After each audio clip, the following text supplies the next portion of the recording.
15 वर्षाचा 9वीत जाणारा मुलगा खोटं बोलतोय, आई वडिलांशी भांडतोय, मोबाईल खूप वापरायला लागलाय, चोऱ्या देखील करतोय. इतक्या लहान वयात हे कशामुळे घडत असेल? नमस्कार, मी डॉक्टर हमीद दाभोलकर, मानसोपचार तज्ञ. बंटी एका सुखवस्तू कुटुंबातला मुलगा आहे. 15 वर्ष वय असेल त्याचं.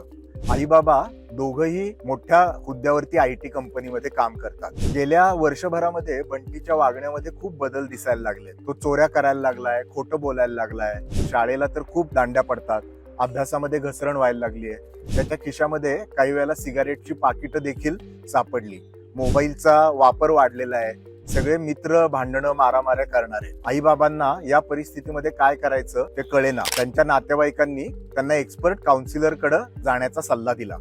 काउन्सिलरच्या पहिल्याच भेटीमध्ये काउन्सिलरला याचा अंदाज यायला लागला की बंटीला कदाचित कंडक्ट डिसऑर्डरची लक्षण आहे. बंटीचे आई बाबा तो जे मागेल ते पुरवतायत. बंटी त्यांच्याकडे एका ATM मशीन सारखं बघायला लागलाय. त्याचा आणि आई बाबांचं काही भावनिक नातच राहिलेलं नाहीये.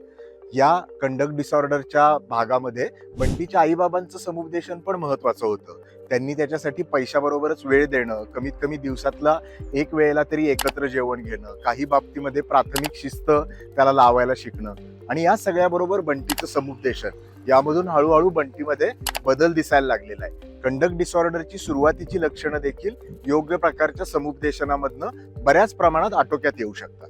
बंटीसारखी लक्षणं जर आपल्या मित्रमैत्रिणींच्या मध्ये, जवळच्या कुणात दिसत असतील तर खालती दिलेल्या परिवर्तनच्या हेल्पलाईनवर जरूर संपर्क करा आणि लक्षात ठेवा, मनाचे आजार बरे होतात.